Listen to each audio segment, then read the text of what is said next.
What is up? Let me just check, make sure we are live on all of our platforms here.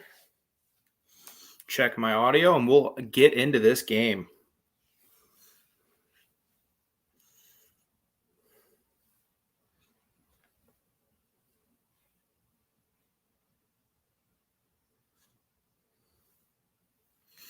What a game this evening in College Station. Texas A&M knocks off Alabama 41-38. My name is Zach Ramilius. I'll be with you here for as long as you guys want. Wow, that was an incredible football game. We've already got comments pouring in.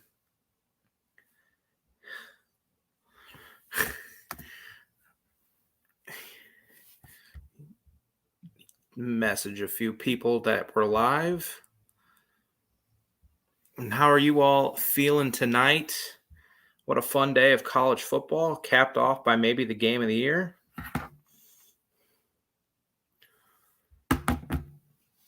Wow, I'm still trying to process what we just saw as I'm going through everything.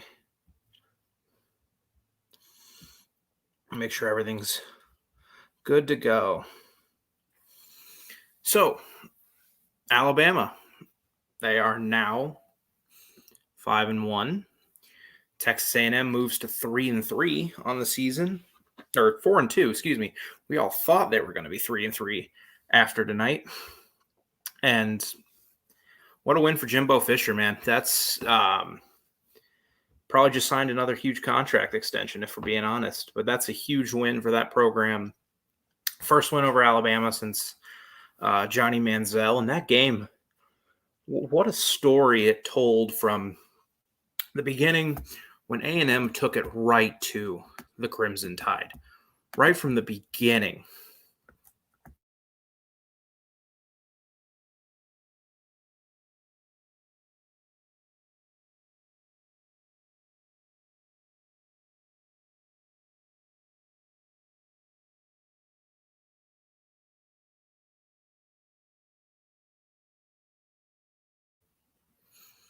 We're back. Sorry, Wi-Fi went out there for a second. When they kicked that field goal, I really did think that, okay, they first drive, they came in, make sure audio's back.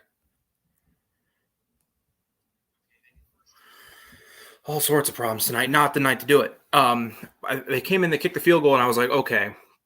They punched him in the mouth right away. Alabama's going to take this, and they're just going to come back and win. You only got 3 points out of a good first drive. That's a recipe for disaster against the Crimson Tide. And, of course, Alabama comes right back down. 10 plays, 65 yards. Roydell Williams just kind of zooms in on the left side and gets the touchdown. And all of a sudden, it's 7-3, and it's like, okay, this is going how we all thought it might go. And then A&M, touchdown, forces a fumble, touchdown, forces interception. And then they start to punt. They start having their struggles offensively, but they're up 17-7 against a freshman quarterback who's making his second road start and in another tough environment. And while you look at Bryce Young's numbers, and they look pretty, he at times just seemed rattled. He was underthrowing a lot of balls, and he didn't look like the Bryce Young that we've gotten used to over the last few weeks. The run game was pretty good. Overall, I think the Alabama offense was fine. They put up 38 points. They put up over 500 yards of total offense. We're going to have to talk about this defense. I know they had a couple players go off to targeting early in the game, but man, that defense was in the first half especially. And then you get the goofiness of, it's 24-10 going into the half. Alabama seems to gain some momentum. They block a punt. 2016 all over again. Just getting touchdowns any way possible. It's now 24 17. Next thing, Alabama gives up a kickoff return to a touchdown to Achane, 96 yards to the house. And that put some distance between the two teams that Alabama wasn't able to completely overcome. Because even when Alabama was able to start dominating, and for a lot of the second half, they dominated Texas A&M. They did. A lot of 3-and-outs. After the touchdown return, they didn't move the ball at all. Punt. They got a first down at the 4 plays, 15 yards, 3 plays, 30. They just weren't able to do anything. But what that kickoff return did was put them up 2 scores. And when it put it up 2 scores, all the pressure was on Bryce Young. And even if they were able to start scoring and they even were able to get ahead, you had to stop A&M 3-4 times. And that just wasn't going to happen. Give a lot of credit to Zach Calzada on that last couple drives there, especially on that touchdown throw. Man, did he take a beating. And I really thought they were going to have to go to the walk-on, who I can't even remember his name right now. Zach Calzada's had his struggles. He looked rough against Arkansas. He looked rough against Colorado coming into the game. He looked just hasn't been very good. And he came in and just, you got to tip your hat to him if you're an Alabama fan. He was excellent for the most part tonight, especially on those last 2 drives. The last drive, Jalen Wademeyer definitely sold that pass interference a little bit. Get a win, man. Just get a win. And they did. And Texas A&M gets a huge win for Jimbo Fisher. Will he sign another massive contract? Probably not. But, man, now let's not overreact. You look at Alabama's schedule coming up. They got Mississippi State next week. And then they're Tennessee. Then they got a bye week. LSU, New Mexico. And then Arkansas to Auburn to end the year. There's a very good chance that Alabama is playing for a playoff spot come December, whatever, in Atlanta against Georgia. Now, how will they do against Georgia? We'll talk about that later. But this is a tough one because now you've lost your room for error. Because if they had gone into that game against Georgia and lost, and then they'd still probably be in the playoff unless they just got killed. But now you can't lose that game. So it is that's a tough loss for the Crimson Tide. If you're Texas A&M, you were staring a 3-3 start in year 4 of Jimbo Fisher right in the face.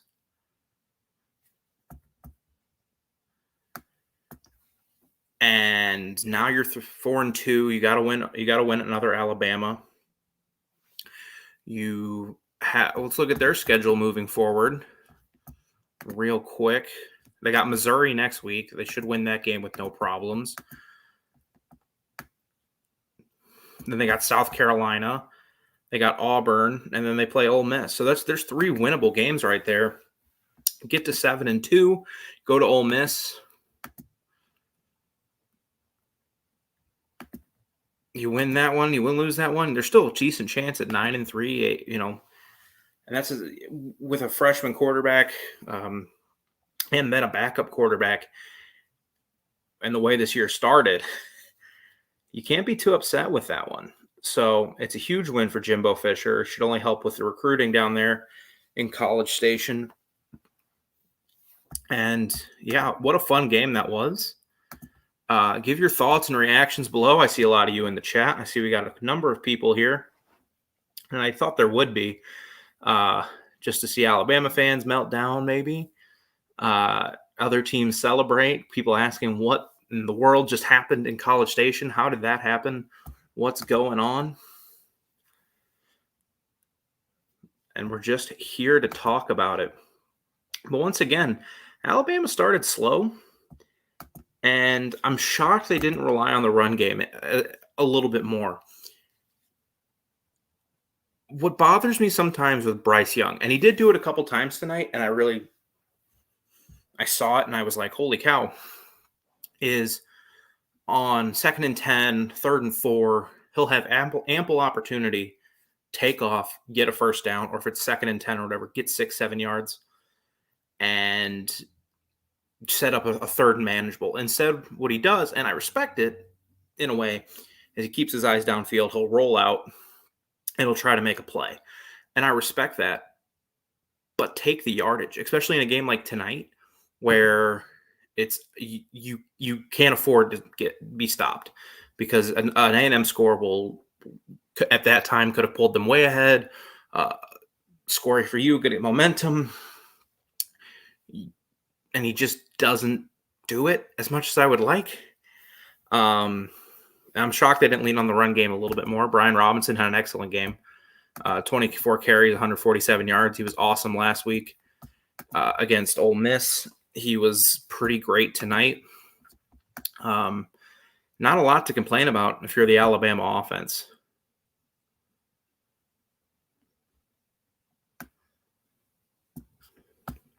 Not a lot to complain about, but that defense,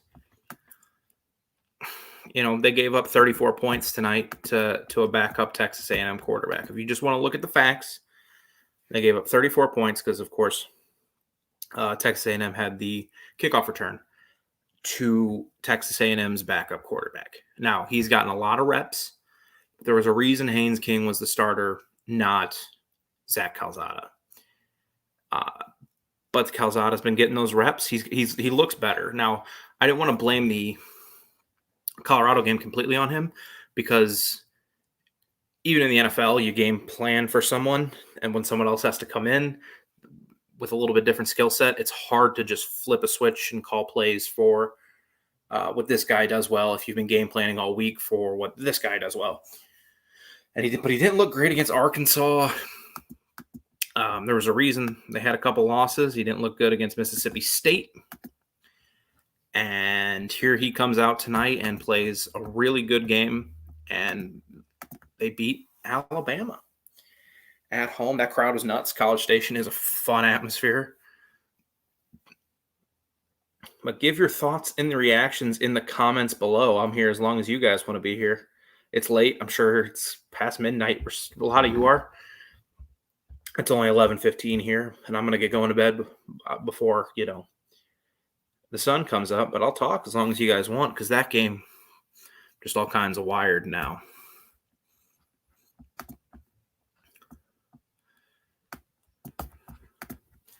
And last-second field goal takes down Alabama. Now, Alabama had its chance, tied at 38 after the game-tying touchdown. They had a chance to come down the field and get a field goal, get something, try and get some points, and they went 3 and out. Brian Robinson, 1-yard run. Bryce Young pass, incomplete. He had him, and it was a little bit of a drop. And then he underthrew John Mechie, and it punt back, and obviously we saw what happened.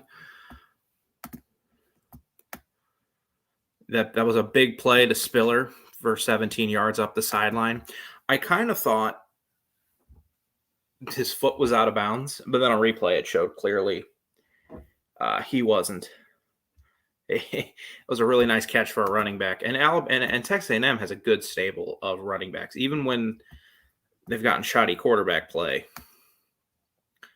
They've had some nice plays from the running back. Then Zach Calzada on a busted wheel, 11-yard run. He completes the pass to Smith for 12 yards, and then it was just all about getting into position. Helms with a defensive pass interference and Wademeyer just sold the heck out of that. And then position yourself, kick an easy field goal. Yeah, I thought he missed it too. It was starting to hook, and then it hooked back in, and the place went nuts. But yeah, I definitely thought it. I see your comment. It knuckled down.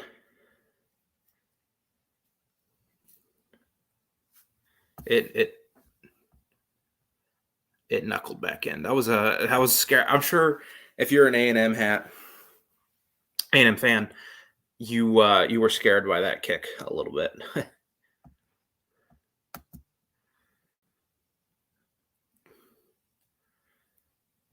Yeah, I mean, we talked about this last week against Ole Miss when we were kind of previewing the rest of the schedule.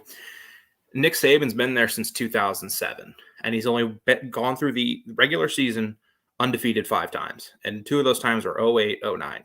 They lost in the SEC championship game, and then they won the national championship. They went undefeated in 16. They went undefeated in the regular season in 18 and in 20. And then last year, obviously. They were due to lose a game. You just are. Now, I didn't think it would be this one to an unranked team. Saban assistant, because he doesn't lose those games.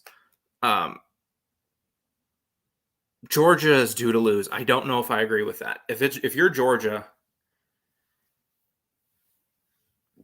if not this year, then when? Fix my hat. If not this year, then when? Because it's set up. Stetson Bennett looks all right. JT Daniels hopefully will provide a little bit more oomph to that offense, but they looked really good in Auburn today. They somehow gave up a touchdown. Not really sure. When A&M was down, got the first down off the PI deep, let them score, because I don't think A&M was trying to score. I think Spiller was just ready to take a knee. If you remember that Giants-Patriots Super Bowl, the second one, when I think it was Ahmad Bradshaw, I may be misremembering, he wanted to take a knee so bad, but the Patriots kind of shoved him in the end zone. That's what he was going to do. He wasn't going for the touchdown. He was determined to take that field goal. I mean, they're at the 12-yard line. If a team's not just trying to score, they're not going to score. Like I said, if not this year, then when? They've looked far and away the best team in college football. Who's going to be number 2 tomorrow? Probably Iowa. Is anybody afraid of Iowa? They're a great defense, and they're got a good story, and they have a very easy schedule. But yeah, I don't think Georgia fans are that scared of Iowa. Ohio State looks better. They're getting better. So that might be a thing to watch out for as we come down the second half of this season. But man, yeah, if not this year, then when? I'm just going through the comments. We'll talk about the game. How bad will the Vols beat Bama? Well, it's in Tuscaloosa, isn't it? Man, I don't know. Now, Tennessee's offense has looked great the last couple weeks. They've looked really good, but they've also played Missouri and South Carolina. Now, Missouri's a disappointment. We thought they would be better this year, but I don't know if Josh Heupel's ready to beat Alabama. But Tennessee fans, you have a lot to be excited about. Maybe I don't know. It's hard to put a timetable on when Tennessee might be able to compete with Alabama, but they're definitely on their way back a little bit. I don't think they'll ever get back to what they were in the 90s or even the 80s and that rich history they have, but I think they're getting back to a point where they're respectable because they haven't been respectable in a long time. So no, I don't think Alabama will beat or lose to Tennessee. However, I didn't think Tennessee would beat or Texas A&M would beat Alabama tonight. If I haven't said my name, I'm Zach Carmelius. Here with the voice of college football at Mark Rogers TV. Thanks to Mark for letting me do this post-game show here at the Voice of College Football SEC. And we're also on the Voice of College Football Alabama. We're simulcasting this stuff, thinking, oh, that was Southern.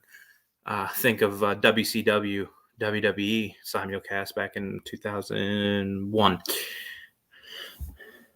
It's Shane McMahon. Holy cow.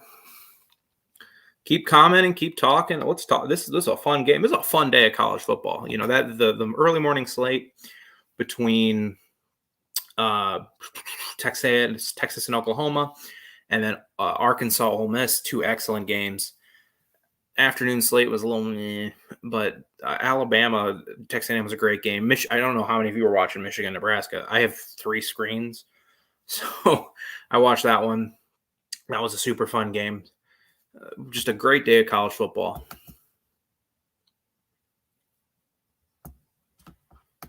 I'm a bad judge. Look, I gave Tennessee credit, and I said they're on their way back a little bit. But I'm not gonna give them too. I'm not gonna think they're gonna beat Bama because they kicked the crap out of Missouri, who just gave up 35 points to North Texas, and South Carolina, who's bad. But Tennessee, they look better. I didn't know if they're gonna make a bowl game this year, and they look like they're gonna finish probably 4th in the East, just because they've already lost to Florida, and I don't think they're going to beat Georgia. But howdy hype, I think I will be in Knoxville for the Georgia game, believe it or not. There were cheapish tickets for that game, and I think I'm going.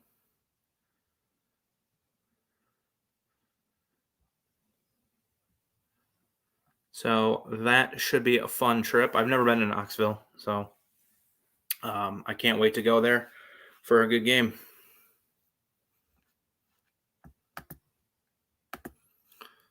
Texas A&M knocks off Alabama and College Station.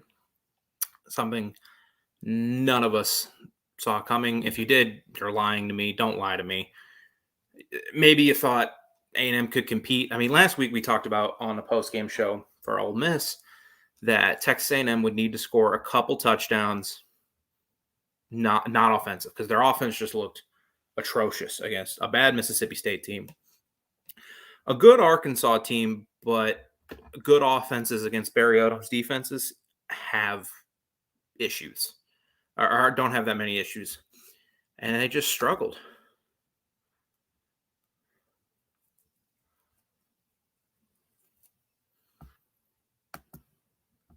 I'm actually looking forward to that game. There should be a lot of points, and it should be a really fun football game.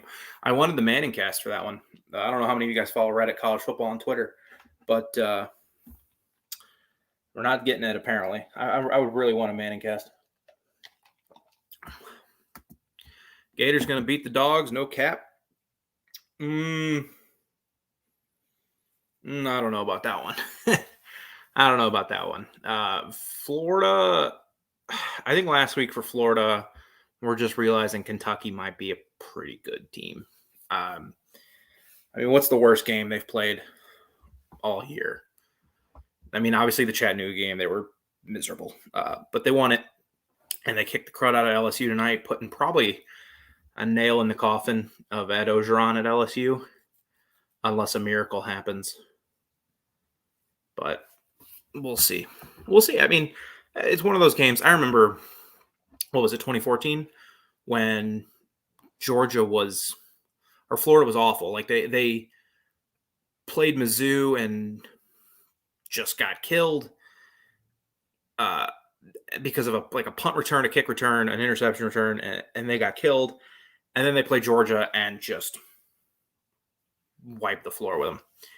So it's one of those games where anything really could happen.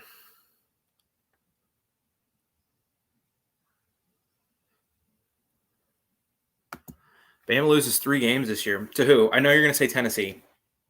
So Tennessee. But who's their third? A bowl game?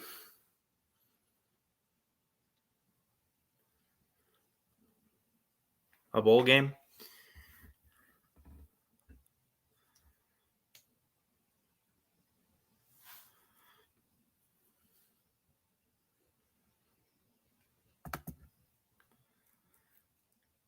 No, and that's what I was talking about. I remember 2014 is that Georgia team. I know Hudson Mason wasn't a very good quarterback,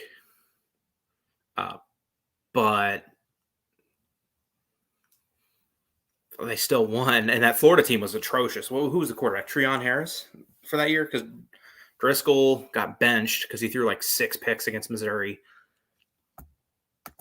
Oh, you're still predicting them to make the SEC championship game. Okay, fair enough. Fair play. With 2 losses in conference, because they would beat Arkansas and Tennessee's going to beat Ole Miss. Okay, yeah, I follow your logic. All right, cool. Well, what if they lose 4 games because they lost a bowl game? You didn't think about that, did you?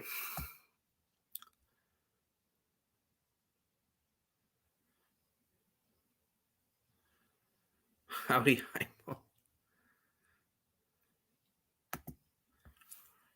Oh, you're talking to the Florida fans. I don't care. Well, the Texas Rangers aren't doing a whole heck of a lot right now, so. Oh, you probably mean like the actual Texas Rangers, like the good service people, not the baseball team that stinks and has stunk for a long time.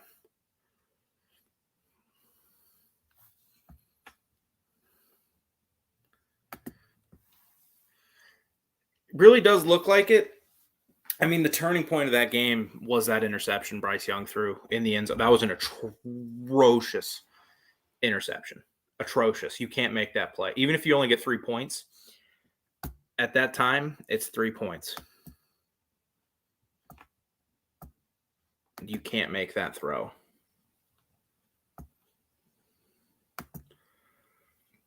What about Ole Miss? Ole Miss.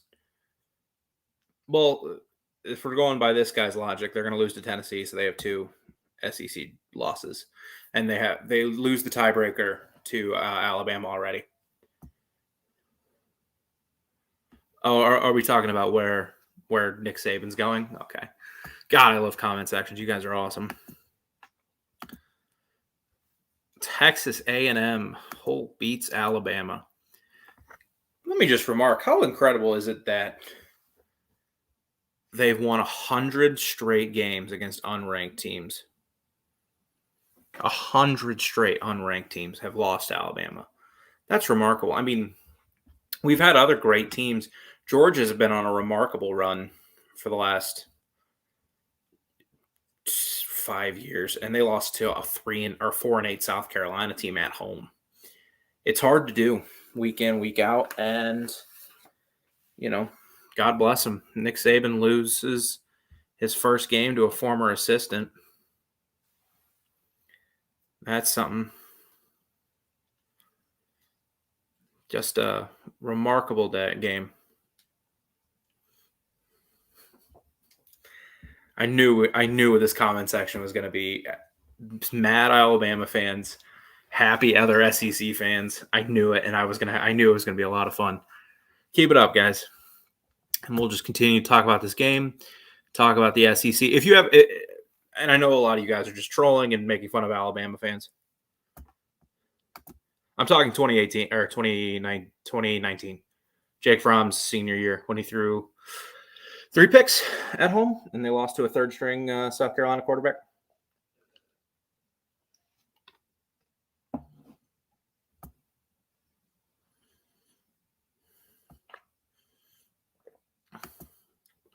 I mean, maybe. They won against Florida. And how many more hostile environments are they going into this year? Is Mississippi State going to be that crazy? I mean, Auburn. But I mean, if Zach Calzada can beat him, maybe no Bix can do it. But I wouldn't be too worried about that game at this juncture. Well, Spencer Rattler's going to need a new home before too long, so I think so. I think that was it. Spencer Rattler's going to need a new home after he got benched today. So maybe, to be fair to Penn State, is Sean Clifford has been very good this year. And he was pretty good today before he got hurt. I know he threw the 2 picks, but they were up 17-3 and rolling. And then he's out. So I don't think they need a QB right now. Rattler has the draft. I mean, I guess Oklahoma's part of the SEC now, so no, he doesn't. That draft stock has fallen. I mean, I don't care either. People just asked. Holy cow, my hair is a disaster. Drop comments, questions, real comments and questions, not stupid ones. I'll answer most things, but I'm not answering just the dumbest questions of all time here, which is what I feel like I'm about to get from the Tennessee fans in the chat. They're having a lot of fun, though. And I don't blame them. It's been a while since Tennessee fans have been able to have fun at Alabama's expense. What has it been, like 13, 14, 15, 16 thousand years?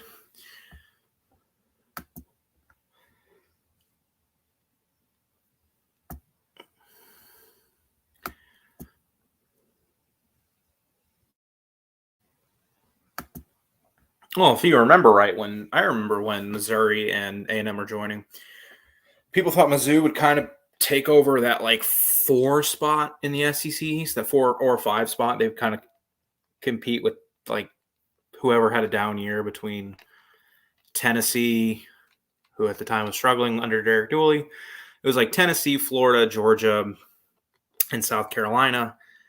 Vanderbilt was doing better, and then Missouri was going to like kind of be like, oh, they'll be like the 3rd or 4th team in the East every year, and then A&M was really going to struggle in the West, and then A&M had a great first year, and then other than that, have kind of been an 8-4, 8-5, again 8-4 team, 8-5 every year. So,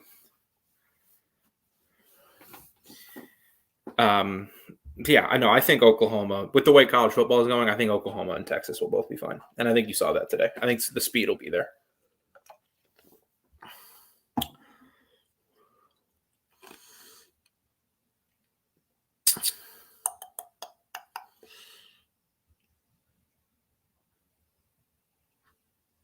Let's keep this on the SEC, but not in the mock drafts I'm reading, and I don't know how many benched quarterbacks get picked in the first round. Benched quarterbacks, and then their backup comes in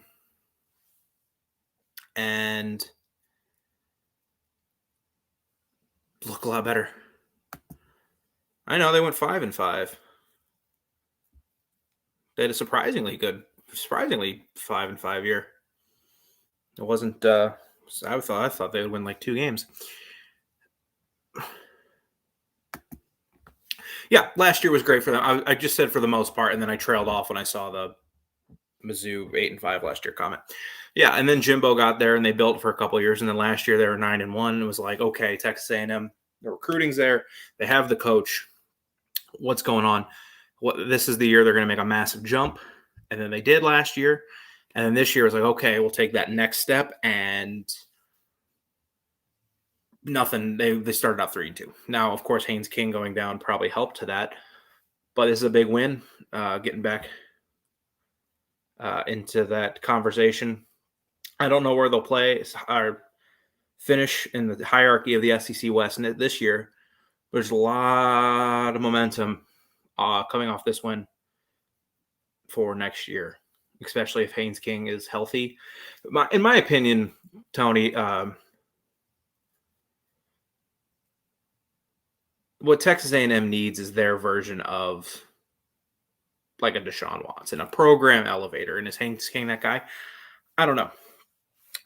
But they need a program elevator because they're going to be really good for a while. They're recruiting at a level like a dip below like a Georgia or Alabama, but they just need the quarterback to get the quarterback right. Penn State's kind of in that same boat. I don't know.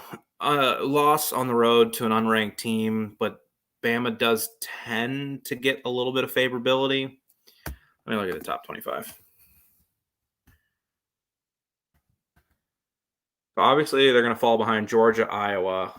I mean, who falls more, Alabama or Penn State?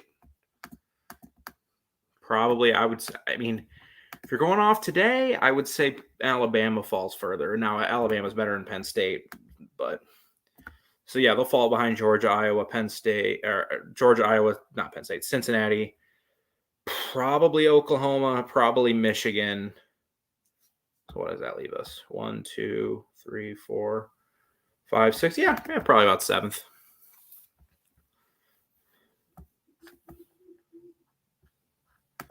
Did I? My mistake. I apologize for that. I try not to make mistakes like that. They were 5-5.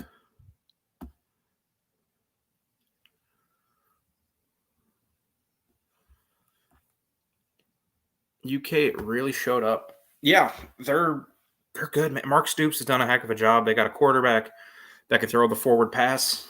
And they got an explosive wide receiver. Yeah, their DBs today. I didn't get to watch a ton of that game. I saw it go 14-0, and I was like, all right, I'm going to focus on Alabama, obviously, for this, and I'm going to put Michigan, Nebraska on TV too.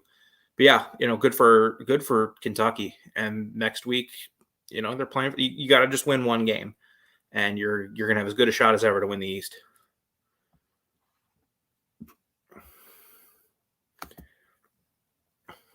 Oh no, come on, man. No, come on. Let's hope he doesn't pull an Urban Meyer.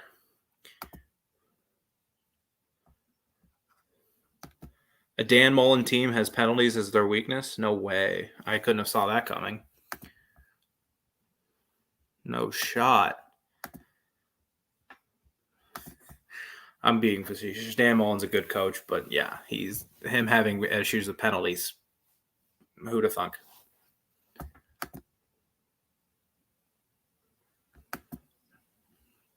Texas A&M beats Alabama. What does this mean for college football as a whole this year?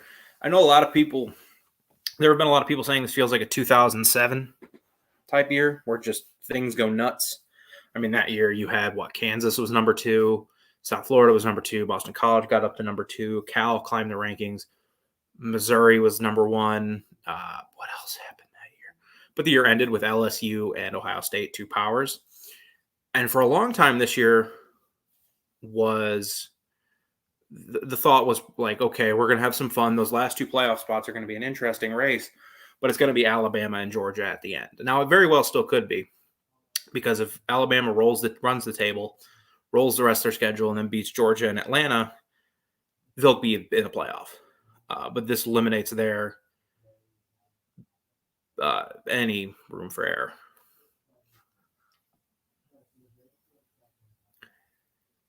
But now with them losing, it's pretty clear right now Georgia's the number 1 team, and then it's just a whole bunch of, yeah, I guess they're good. Like, I guess Iowa's good. I think Cincinnati's pretty good. They went and beat Notre Dame. Oklahoma, I don't know what Oklahoma is at this point. Ohio State's getting better. I think they have enough games. They still got to play Michigan State, Penn State, and Michigan, and probably a Big Ten title game against Iowa. So they're going to have a chance to rack up some wins here, and if they run the table, they're going to be in. Alabama and Ohio State both control their destiny, but it's just going to be interesting.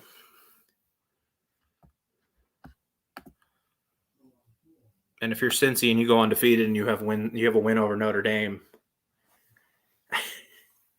I don't know how. You should the group of 5 should just leave the NCAA. Oh, Kentucky beating Georgia next week would be amazing. No offense to Georgia fans out there, but as a fan of chaos after tonight, Kentucky winning next week, you'd see some chaos. You would probably have Iowa number 1. If you look at Iowa's schedule, they're not going to lose a game unless Wisconsin beats them at home, which, yeah, we'll see. There'd be craziness. And Kentucky, yeah, if Kentucky wins next week, who do they have the rest of the year? They still got to play Vanderbilt. Kentucky would have to lose 2 SEC games for Georgia to make it back.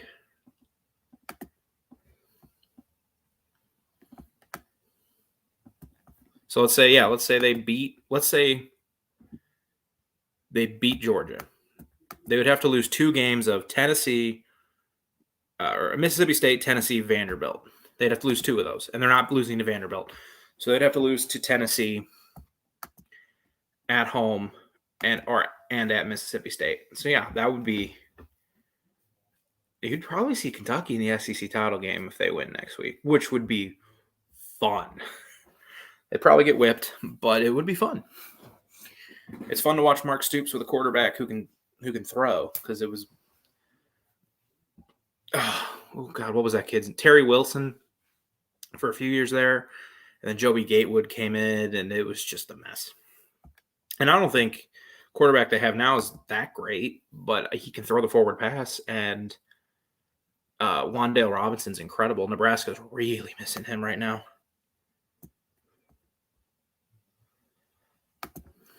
Oregon still has a shot.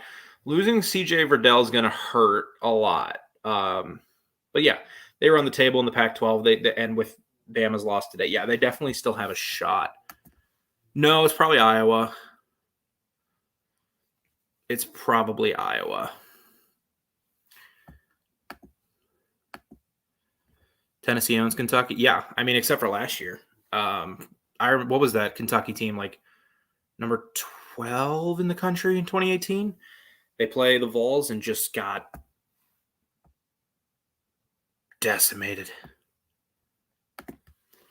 The ACC is terrible. Yeah, I think the ACC is done.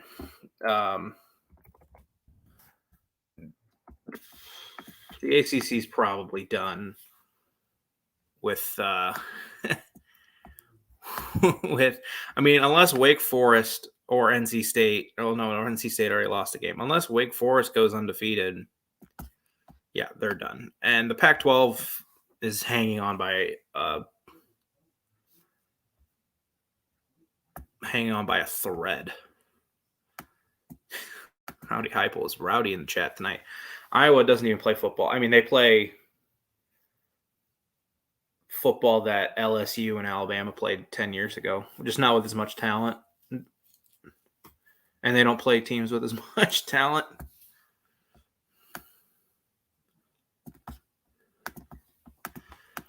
You're hoping Iowa loses next weekend? Who do they even play? Like they're in the Big Ten West. Their schedule probably stinks.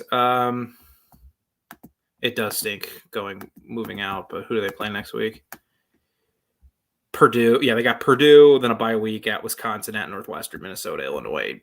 And Nebraska is probably their toughest game. And yeah, I don't think they're losing any of those.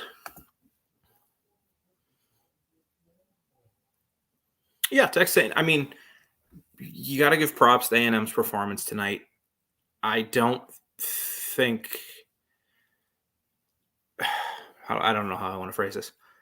Yeah, it definitely does. I didn't blame him too much for that Colorado game, just because, like I talked about, when you have a game plan set for one quarterback and his skill and his strengths, and then you flip it and they have to go with this guy, it's going to be much more difficult. But he didn't look good against Arkansas. He didn't look good, and Arkansas defenses under Barry Odom are pretty good against weaker offenses. But then you saw Ole Miss running up on them. Bama last year ran it up on them. Mizzou last year ran it up on them. So good offenses can kind of dust that defense, and they didn't. But yeah, it takes time, and they have a good stable running backs. They have a great tight end. They did an excellent job tonight.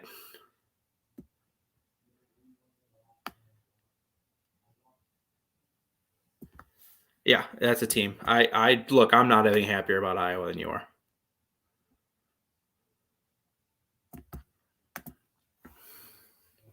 I mean, I don't know about Kentucky.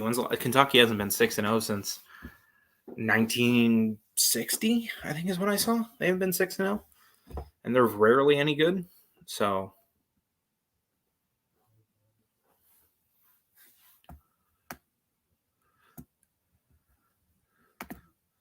look, I didn't schedule the Big Ten. Howdy, Hypo. I know you're trying to get me mad, but you're making me laugh really hard tonight, and I love it. This guy's chicken tenders.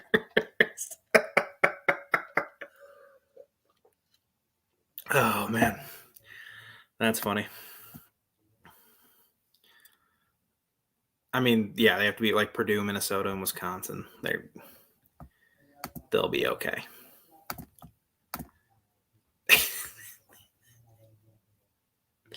Chat's lively tonight. I love this.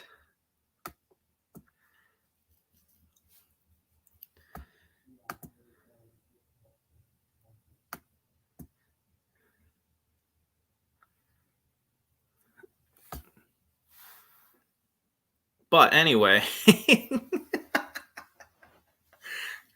oh my God, Texas A&M knocks off Alabama.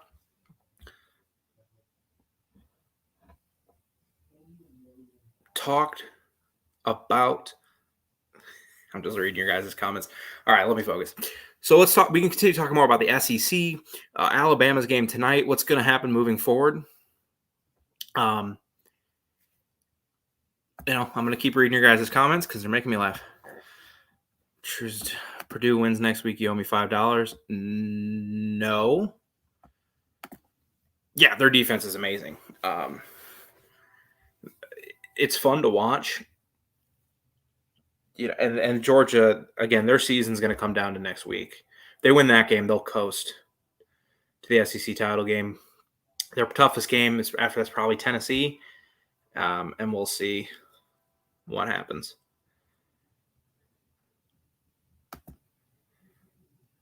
Yeah, I mean, they've only gone undefeated 5 times since Saban's been there, or a regular season undefeated 5 times, and I think they've only gone fully undefeated twice, 2009 and 2020.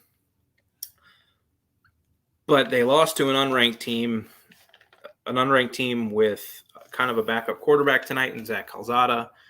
Their defense looked awful. They'll make the SEC title game, and they'll make at least a New Year's Six bowl. But I'm a little stunned at how bad the defense is because I thought the offense was going to be the issue. Now, with the talent they have, it was eventually going to click. But when you lose all the guys that Alabama had last year offensively, all the first-round picks and Heisman candidates and now NFL starters, I'm a little stunned about how good this offense is starting to click. The defense I thought was going to be better because in 2019 when they lost 2 games and had a disastrous season for Alabama, it was all a bunch of kids that had to come in because like their entire starting linebacker core got out, was out with injury. And now these guys are juniors and seniors, and they're really struggling.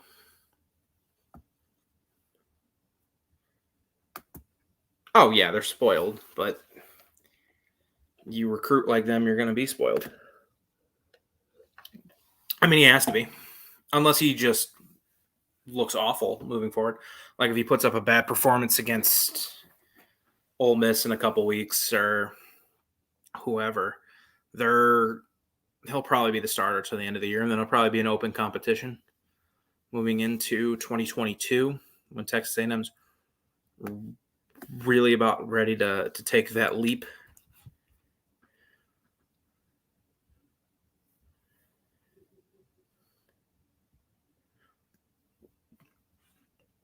Got people texting me about a fight I am not watching. Touched a playoff game, and they probably won't, and they're not going to this year.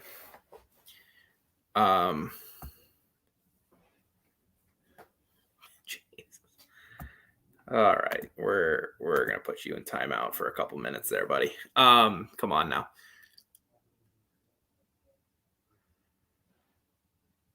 Florida will get there. Dan Mullen's a good coach. They look a lot like a Mississippi State team this year, and they probably will with Emory Jones.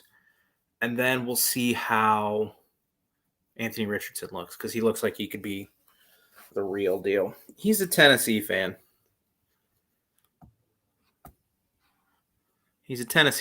So you can't blame him for having one night of happiness. BCS, yeah, we were talking since 2014.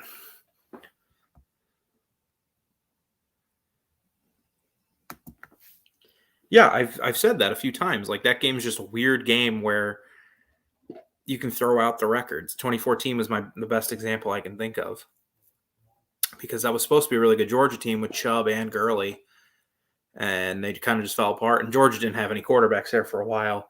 It was like Hudson Mason, Bryce Ramsey, and then it was Eason, and then they moved to Fromm. And last year, Florida was the better team. This year, Georgia's the better team, but we'll see. It should be a fun one. You're getting mad at me because when I talked about Georgia's schedule, I ignored Florida. Yeah, that's fair. That's fair. Georgia still does have a tough schedule. I just don't see Florida winning the East.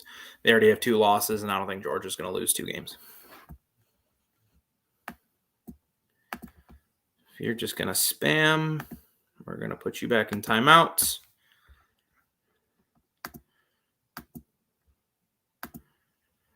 Maybe block you. We'll see what's going on. Yeah, it's been a fun rivalry. It's a neutral site game. We'll see. It'll be fun.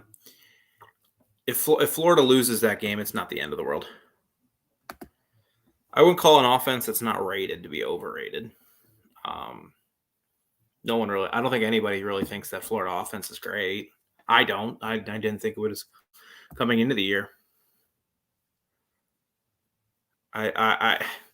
You lose like Alabama. You lose Trask. You lose Pitts. You lose whoever.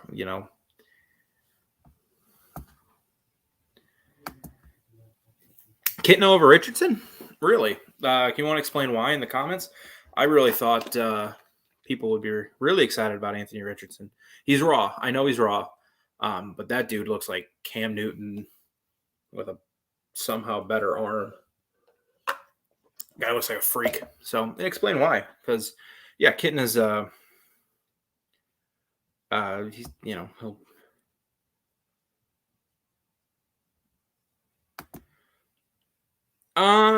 Georgia not good enough. No, yes and no. The issue with Georgia is they've had to rely on Stetson Bennett again, and while Stetson Bennett will beat Auburn, he'll beat Vanderbilt, and maybe Kentucky next week.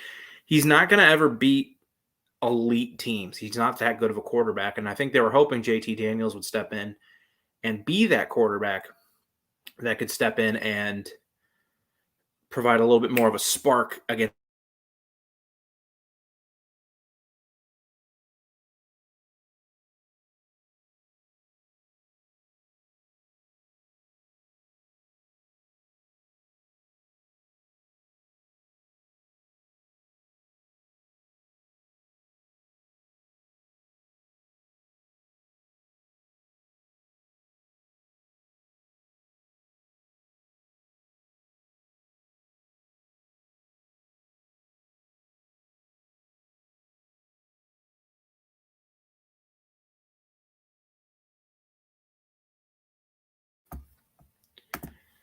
Yeah, I mean, their defense is incredible. It remains to be seen how great their offense is. They haven't really played a good defense yet. Like Auburn's defense is fine. They played Vanderbilt. They played Clemson's D, and Clemson's D is really good, and they couldn't do anything. So, remains to be seen. Wait till they play an elite team, which probably won't be till Bama. But Kentucky just has to be better for 60 minutes. And it'd be a lot of fun if Kentucky was better for 60 minutes just for college football as a whole.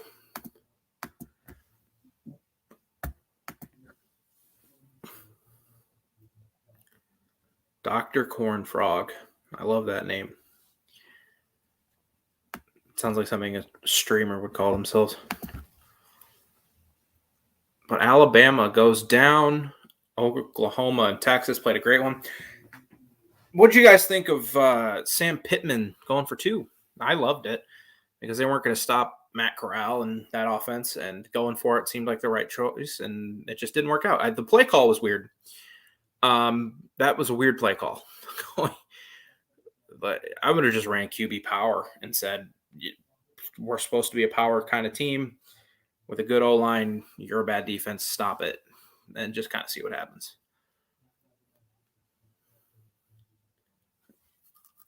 And then the shocker of the day, we've been talking about it now for almost an hour. Alabama goes down. First loss since Auburn in 2019. Mac Jones' first real game because Tua was out. And they lose. LSU loses to Kentucky. as well. Ode Ogeron's probably gone. Comment who you guys think will be the next coach at LSU, because they're going to move on. They have a tough schedule too moving out. Yep, we're talking about Bama. We've been kind of moving around a lot, but if you have any thoughts or comments you want to talk about this game, feel free. I've kind of touched on everything I wanted to touch on in a monologue, but your mom, you want to have anything you want to say? Feel free.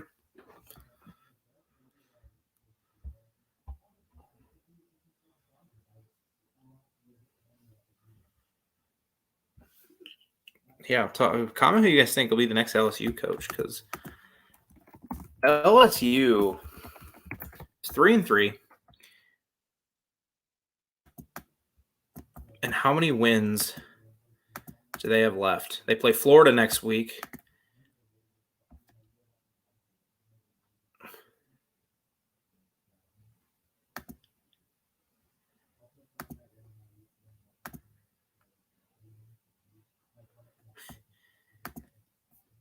Bama's pretty. We'll touch on LSU in here in a second. Bama's pretty bad this year. Very beatable. Beatable by who? Beatable by anybody left on their schedule? Mississippi State, Tennessee. I don't think so. Auburn, maybe. Arkansas, probably not. But could they drop another one? Yeah, sure. And they'll at this point, they're not gonna beat Georgia. But the thing too is they have 6-7 weeks to be ready for that game.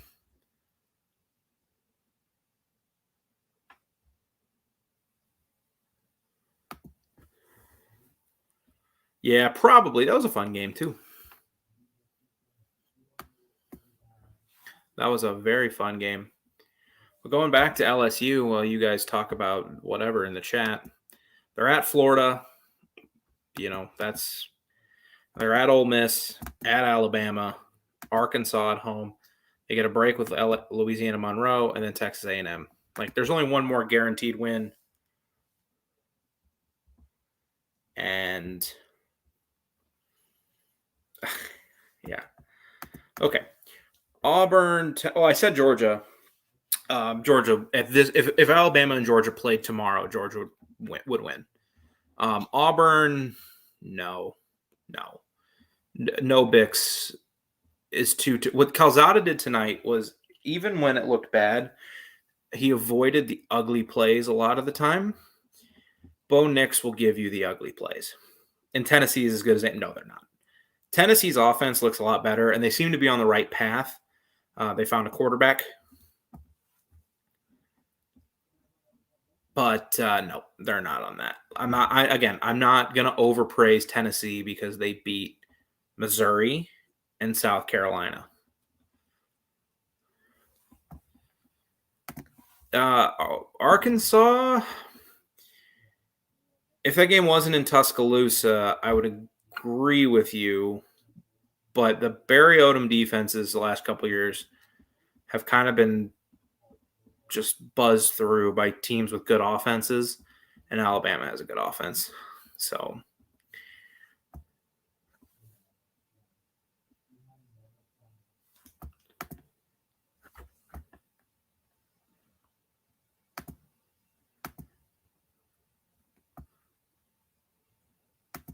no one.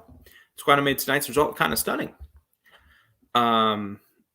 But it was on the road. I don't think Arkansas is winning in Tuscaloosa, and I don't think Tennessee is winning in Tuscaloosa.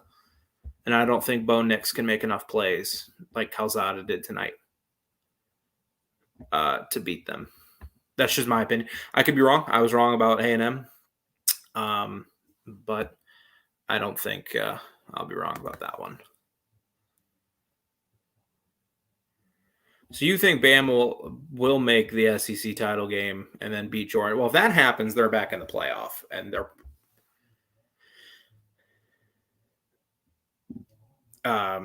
they would be in the playoff. I was trying to think of like what seed they would be, but they'd be back in it.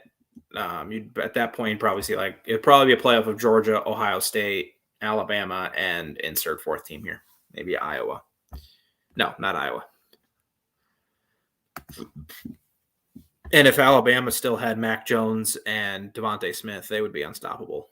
So, yeah, I agree. But Alabama doesn't lose this game tonight if they have Mac Jones and Devontae Smith. I agree with you on Georgia. I agree with you a little bit. I agree with you on Arkansas is better than Georgia. The two teams played, but the difference is that game's in Tuscaloosa, and I don't think Arkansas's defense will make enough plays to win in Tuscaloosa. I'm not explaining that again. I've already explained that. Auburn, Bo Nix is not making enough plays like Calzada did tonight. He turns the ball over too much to beat Alabama. Now that's going to be a tough environment, and Saban's lost 2 in a row on the Plains, but I don't see it. And then Tennessee again. They're not better than A&M at this point. Now, if next week they go out and crush Ole Miss, we'll talk. I think Tennessee's back on the rise, and I'll be in Knoxville for their game against Georgia. But yeah, I mean, obviously Arkansas and Georgia are better than A&M. They beat them. Arkansas beat A&M. I just don't think Arkansas can win in Tuscaloosa. I think the venue will. Buddy, I've said they're better like 10 times. I'm going to block you if you keep saying that because I've said they're better. It's the venue that will change the outcomes between the two games. No, Bix.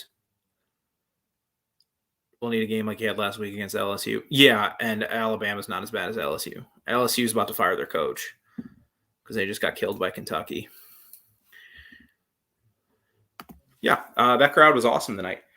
It's one of the best atmospheres in college football. A&M is a weird, culty place. And yeah, they won. Sick 'em. The big day for Georgia. They went on the road to Auburn and it wasn't a game, wasn't even close. Alabama goes down. They're going to be the number 1 team in the country, and they're going to be the number 1 team in the country for a long time. So, big day for them. They have their biggest game of the year next week against Kentucky. Win that, and then you have another big game against Florida, and you have another big game against Tennessee, who looks better. But I don't think I've seen enough Josh Heupel offenses. I wouldn't worry about Tennessee if I'm Georgia. Now, if I'm another team, then yeah. Just because we saw Josh Heupel in Missouri run through bad teams all the time. I mean, I remember Josh Heupel, they would run it up on Florida in 2017. Drew Lock set an SEC touchdown record that year because that's just what Heupel offenses do against bad teams. And they played South Carolina and Missouri. Yeah, it just happens. Alabama loses games. I know it seems like a miracle. But they'll lose games. It happens. It's okay. Do you think Georgia they seem to always slip up somewhere. But if you had to ask me today, I don't know where that slip up comes. Does it come next week at home against Kentucky? Probably not. Their best chance at a slip up is probably Florida in Jacksonville. But I don't, at this point, see that happening. And I see Q Sweat's next comment. I will remember you. I don't have to do a show that week because Bama's on a bye week. But you can find me on Twitter at PsychoZ50. And you can certainly let me know then. I'll respect that. But at this point, I couldn't tell you where they slip up. And if they slip up in like an SEC championship game, they're going to make the playoff anyway. So I don't think Bama goes to 5. I think they fall further than that. I think Ohio State's going to get back in front of them. And I wouldn't be shocked if they fall behind Michigan. I think they're going to be in 7th, to be honest. I think they're going to fall to 7, maybe 8, depending on what the committee thinks of Oregon. Which does Oregon play tonight? I don't even know.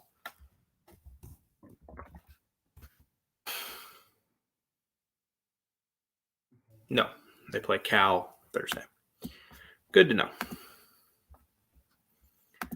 I don't think it would be that good of a game. I think Georgia would win. If Georgia and Alabama played today, I think Georgia would win 30-21. Something in there. But we have 7 weeks to kind of figure things out. It sure seems that way. But JT Daniels has got to get healthy. Stetson Bennett's not winning them a national championship.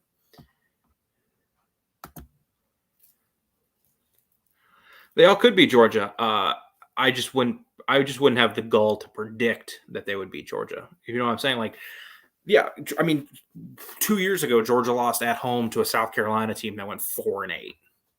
Like, yeah, it could happen. I don't know where I would predict it to happen. A lot of these times it's an obvious spot. Like, okay, I just wouldn't predict it.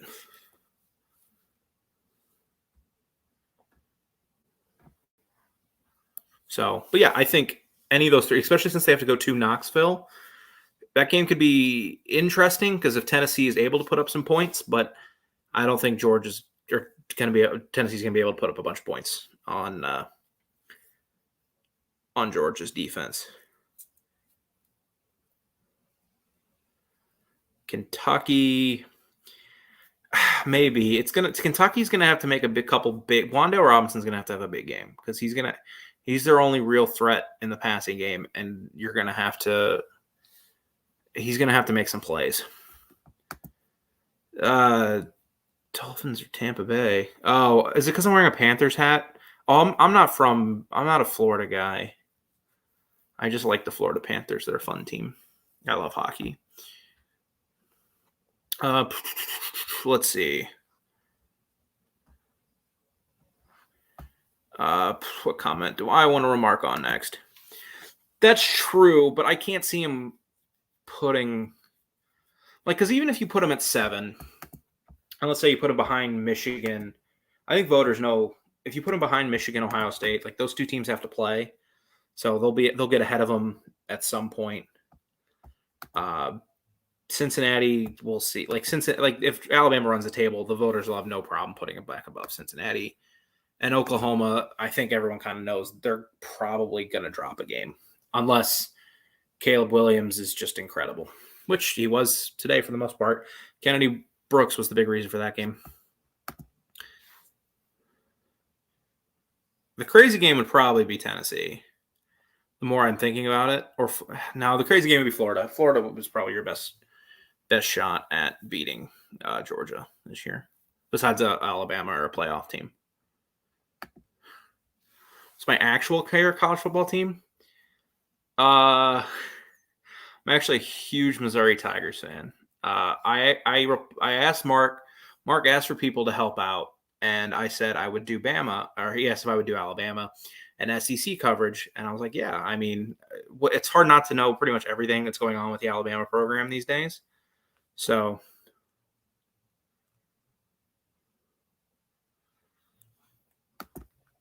yeah, they did. UGA's defense is just crazy. It's just crazy good.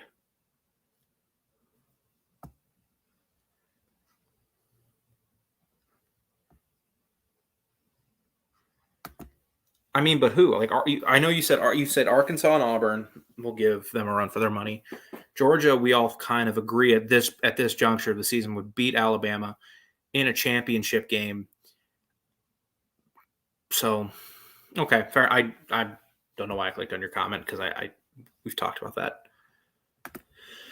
Yeah, probably. Well, not every possession. Their defense is okay.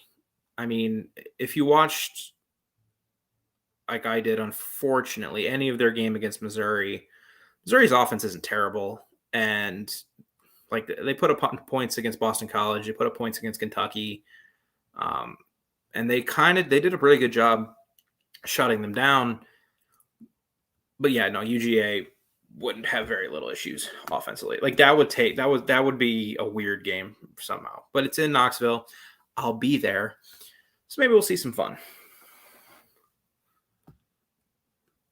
Man, we've been going for an hour 10. I mean, like I said before, as long as you guys are here, I'm here. Having a lot of fun here tonight.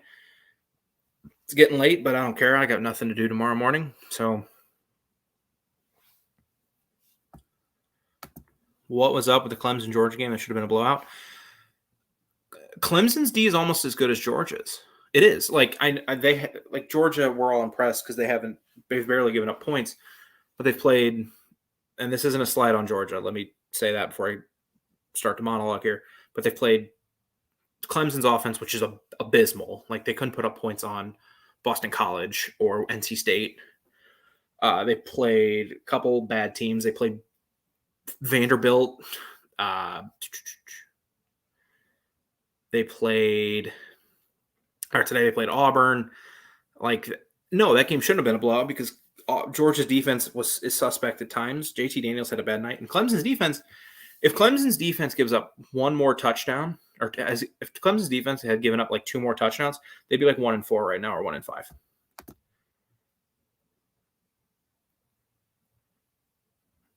Yeah, probably. Yeah, they'll probably make it. Like I know everyone's talking about this craziness, but it really does seem like we're gonna get Georgia, Oklahoma, Ohio State, and somebody else.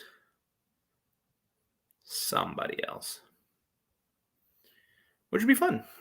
Which wouldn't be fun because everyone would be like, oh, it's such a crazy year. So many upsets. And then it's a bunch of powers. It's probably.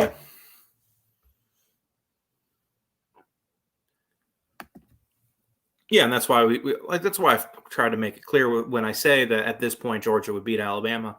It's at this juncture. They would. 7 weeks to improve. I mean, even in season, like we've seen Ohio State, like they got destroyed. Oregon, they got beat up by Tulsa. They gave up some points to Akron. And now I know it's Maryland and Rutgers, but they look a lot better.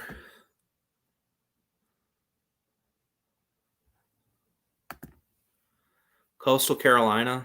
Now, really nice story.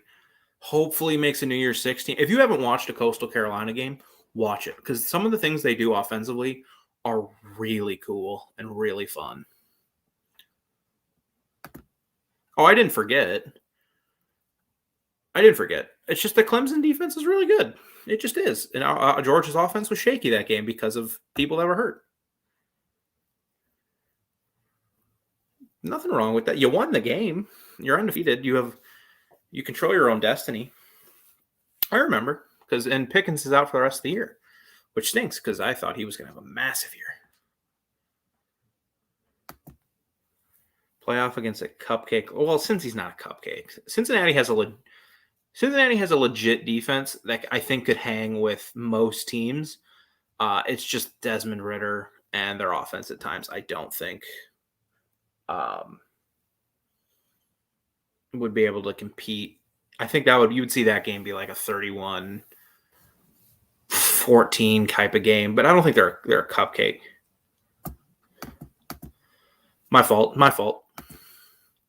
I'm a Florida and judge. Oh, that must have been tough in 2013 when the Eagles drained the swamp. Yeah, that had to have been 2013 because Florida was abysmal. Yeah, probably because I don't think they would survive just the game-to-game grind. Any team can win one game, but I don't think they would be able to play Auburn at home and then have to travel to LSU and then they come back and all of a sudden Tennessee's coming to their place and then they got to go back on the road to Ole Miss. And I don't think they would survive a schedule like that. But I think with that kind of rest, they could give Georgia a game. They'd give them a better game than Notre Dame gave Alabama or Clemson when they've been in the playoff. I think their defense is better, and it doesn't rely on just being like more talented. It's actually a really good scheme. And Desmond Ridder's better than Ian Book. I think they'd fare better than Notre Dame has. So I don't think they're like a cupcake, but I wouldn't like predict them to beat Georgia. Winner takes all for these, yeah, because if Kentucky wins that game, we've talked about they have 3 SEC games left. They have Vanderbilt, which, I mean, come on, or they have Tennessee at home and they're at Mississippi State. And for Georgia to win the East over them, if Kentucky were to win, Kentucky would have to lose 2 of those, and they're not going to do that. So, yeah, it's a big game.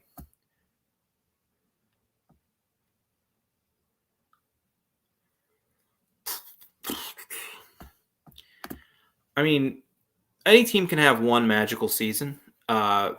We've talked about this too. Since Saban's been there, Alabama's only wiped through, have been undefeated come playoff time or national championship time 5 times. 08, 09, or come SEC championship, gone through a regular season, gotten to the SEC championship game undefeated 5 times. 08, they lost to Florida. 09, they won the championship. 16, they lost in the championship.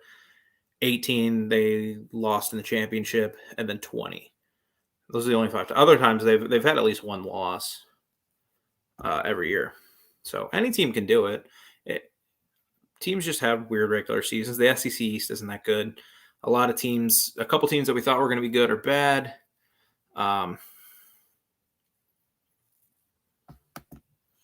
it's hard to go undefeated. That's why you rarely ever see it. How many undefeated teams did we have last year? Or I'm not even going to go last year because last year was weird because everyone played like 5 games. But 2019, how many teams went undefeated? Ohio State, I think, won every game. Did they? Clemson won every game. LSU, okay, bad example, I guess. Very, very bad example. My fault. It's hard to go undefeated. And, yeah, I mean, if they choke, let me put it this way. If Georgia were to lose a game to Kentucky, Florida, Tennessee, I wouldn't be, like, stunned. But I would be a little shocked.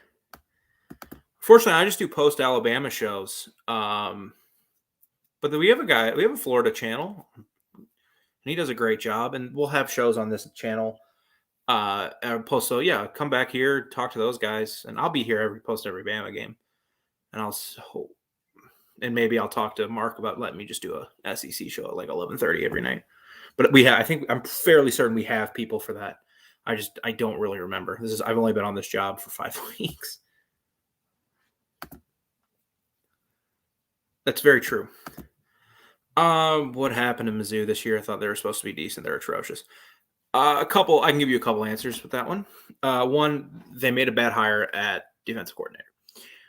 Steve Wilkes, I thought was going to do a decent job coming from the NFL. It's been atrocious. Yes. Point 2 is a big reason for that, but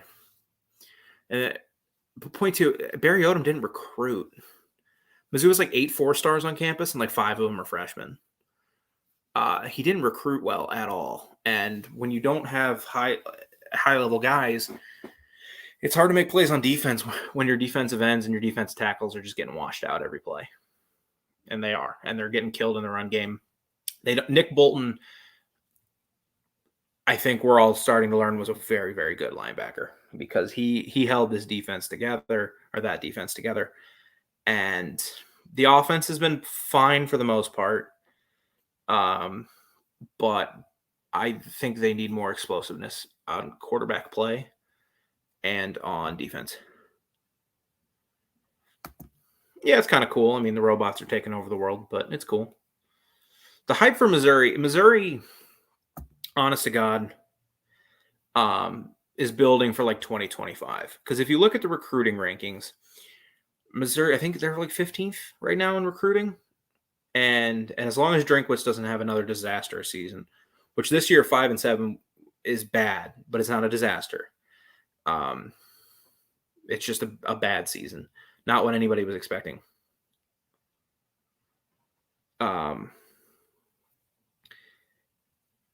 But like the recruiting's going up. They're bringing in a top 100 quarterback next year next year. They're in on like a 5-star Luther Burden, so they're building for like 2025 because that's just what they're recruiting. Mizzou stinks. Their defense is one of the worst in the country, legitimately. And Josh Heupel's offenses, even at Missouri, when they would play bad defenses, they would run through them. 2016, they put up 79 points on a team, 61 points on a team. They put up 430 something on Tennessee. Like they play 2017, they put up 70 on like Missouri State. They put up a ton of points on bad Tennessee team, a bad Florida team, a bad Arkansas team. Josh Heupel offenses put up points against bad teams. Is the next one against Kentucky? If it was in Lexington, yeah, I would say more than Florida. But yeah, Kentucky plays with a lot of pride, and they have a good coach. Someone should really look to hire Mark Stoops. Like, we're going to see a lot of openings in the coaching carousel this year because I don't know if Nebraska is ready. I don't know. Nebraska's come close to a couple big wins. But if they don't make a bowl game, they're probably going to fire Scott Frost.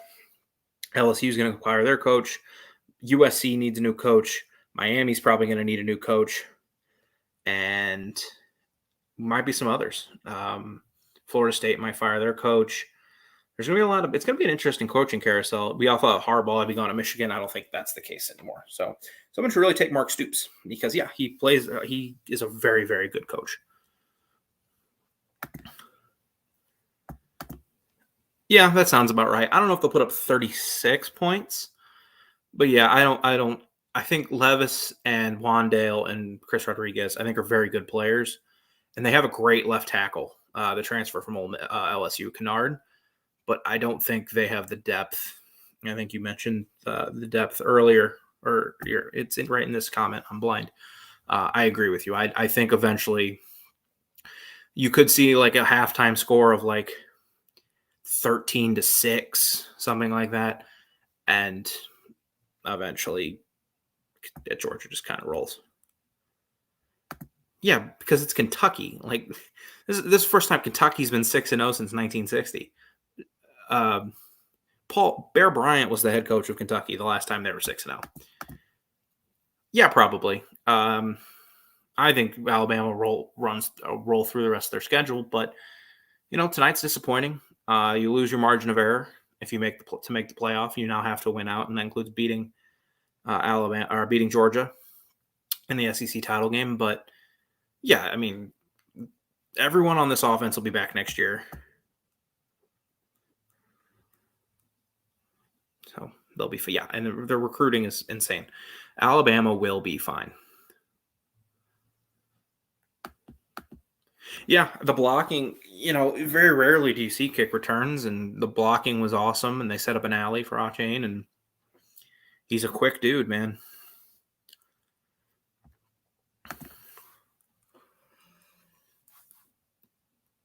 Yeah, probably. Yeah, I don't know. I think if you're a smart team, you should probably look at hiring Mark Stoops. Because you're like, well, if he can win 8 games with Kentucky and consistently have them, 8-4, 7-5, 10-2 one year. I think they went 10-2. Maybe 10-3. Let's see, they lost to Georgia. They lost to, I think it was 10-3.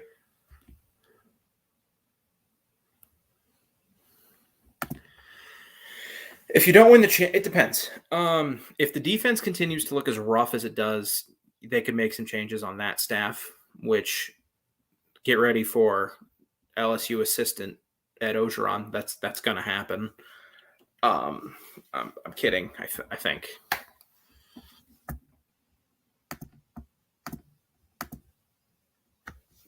I think that's going to happen, but yeah, I think you could see some changes if the defense continues to look rough, because everyone thought the offense would take a step back, and it has. It's not what it was last year, but the defense was supposed to take some steps forward, and while it's not as bad as it was at times last year, last week showed that, it's still not great.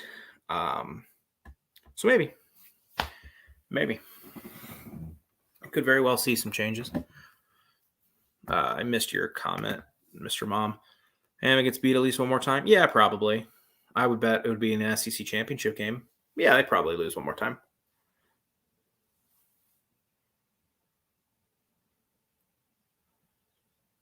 Nobody likes that defensive corner here in Alabama.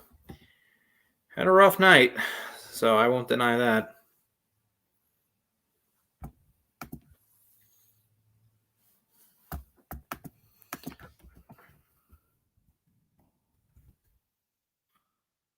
And they'll pay for those guys too. That would concern me.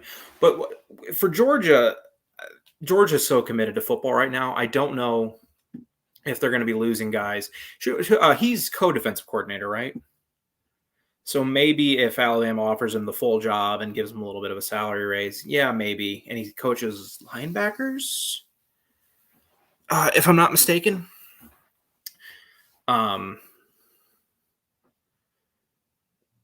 I could see Bama poaching him if they gave him a massive pay raise, just because he wouldn't be co-defensive coordinator, he'd be the guy.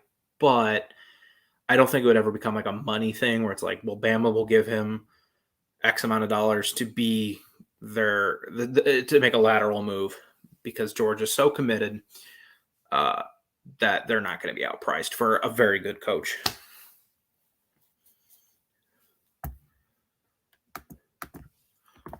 Yeah, I can see why that would be a concern.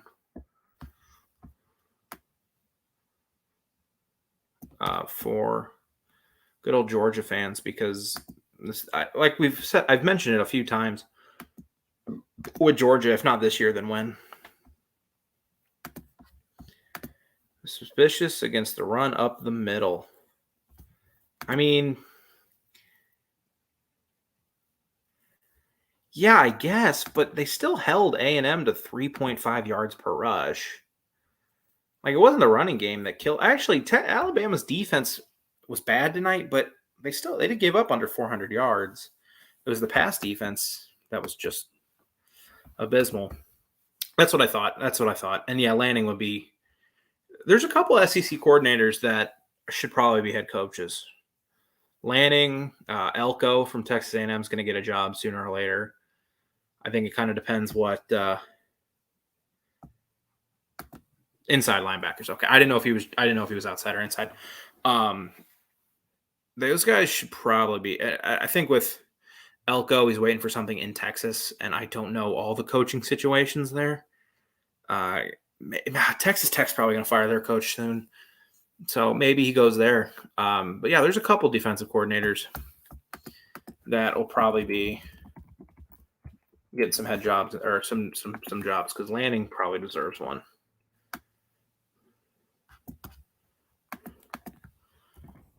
Maybe if Alabama fires Golding, I could see him going to Alabama to be like the full D coordinator, but I wouldn't predict it.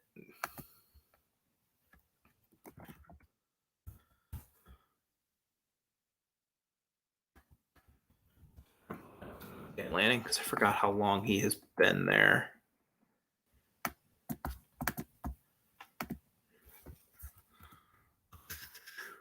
He's been there since 2019 or 2018. Yeah, that's about right. Yeah. No, Will Muschamp has been a Georgia sleeper cell for years. So why would he leave? I wouldn't think Will Muschamp would leave. I mean, unless it's someone stupid enough to give him another head coaching job, which would be funny. I would love that. And with,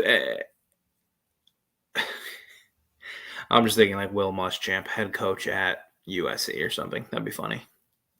Would he be that much worse than Clay Helton? Would he? Because at least Will Muschamp can actually like try and recruit. May not be great at it, but he'll try, unlike Clay Helton. Holy cow, we've been going for about 90 minutes. Like I've said a couple times tonight, as long as you guys are here, I'll keep going. It's past midnight. It's past 12:30 here. Hey, came a Kirby position. That's right. Thank you. I you try and keep track, and Georgia's been good for years now, so it's you try to keep track of everything, but sometimes when you don't follow a program on a day-to-day basis, you don't know the little things or the progression line of coaches. So I appreciate that. But as long as you guys are here and want to talk, God, now, yeah, I forgot Mel Tucker was there. Holy cow, this things just happened. As long as you guys are here, I'm here. But we'll probably wrap it up. We'll see. We'll see what happens. But yeah, I forgot Mel Tucker. Because, man, he's done a great job at Michigan State. He really has. The only issue I have with Mel Tucker right now with Michigan State is he's done a lot through the transfer portal, and he hasn't really developed his own guys, but it's worked. And we'll see what happens when he has to start recruiting and then start expectations come to beat Ohio State, or maybe not Ohio State, but like compete with Michigan more, Penn State, whoever. Man, if they go 9-3, 10-2, it's hard to disagree with you. Now the tough thing for Mel is they still have Michigan, Penn State, and Ohio State on the schedule. But if Penn State has to play that kid they did today, if Clifford's out long term, yeah, they could win that game at home, and they could beat Michigan at home. And yeah, they go 10-2, 11-1. It's going to take a lot to make him not win Coach of the Year. He's done an excellent job. I mean, if Iowa's undefeated by the Big Ten championship game, they'll give it to Ferentz because, sure, why not? But yeah, no, he's done a remarkable job. And they came into the year with like an over-under of 4. So the fact that they're already bowl eligible, it's incredible. UGA wins out in the regular season, loses in the SEC championship. Do they make? Yeah, they'll make the playoffs. I mean, I think everyone kind of assumed before today that Bama would get into the title game undefeated. Georgia would get into that game, into the title game undefeated. And then the loser would be the 3 seed in the playoff, and the winner would be the 1. But now Alabama's lost their margin for error. But yeah, even if Georgia is 12-0, loses to Alabama, they'll still be in it. Iowa. I mean, we were making fun of it earlier. Iowa's schedule. I'm going to block this guy. He's just posting spam. Iowa's got like Minnesota left, Purdue. Their toughest game is at Wisconsin, which if you like punting, that'll be your game. But I don't think Iowa's offense is like rated in the 90s. I don't think they would be able to touch Ohio State. They would have lost today if Sean Clifford doesn't go out. Penn State was in complete control of that game. They're up 17-3. And Clifford goes out, and all of a sudden they picked up like 4 first downs in 2.5 quarters.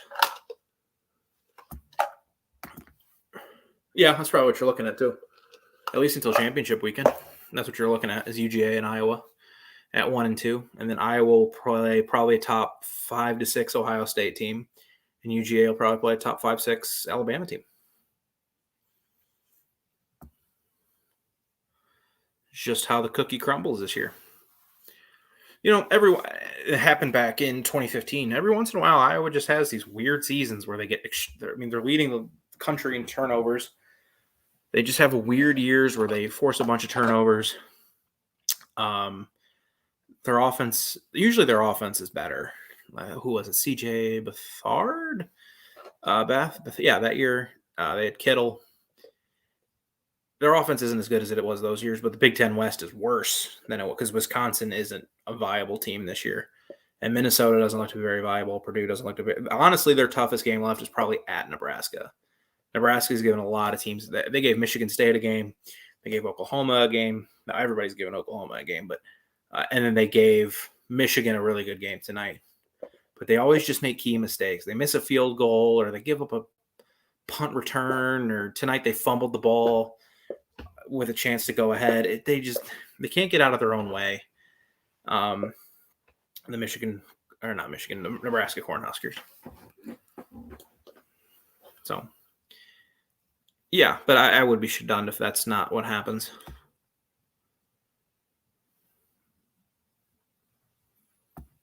You guys have been awesome tonight. I've had games where I forget who it was. It was my first game. And those kind of teams normally do. Your Iowas and your Wisconsins. The teams that don't have a lot of talent, just based on recruiting rankings, not, those kids aren't still extremely good at football when they have a bunch of upperclassmen. So usually when they start having their great seasons. Thank you all for being here tonight. I remember my first game I did was against Mercer, and it was a slog to get through because Mark wants us to go about 45 minutes to an hour, and it's like, well, Bama beat Mercer. Like, woohoo. And nobody was in the chat. It was rough. And they probably never will have a 5-star, which is why when they play Ohio State in the Big Ten championship game, they're going to get slaughtered. And then they'll play a New Year's Six game and probably get slaughtered. But, 12-2 will help. It's a good season. They're a good team. I'm not saying they're a bad team. I don't think there's any great teams this year right now except Georgia. But I don't think they're like a typical number 2 team in the country, if that makes sense.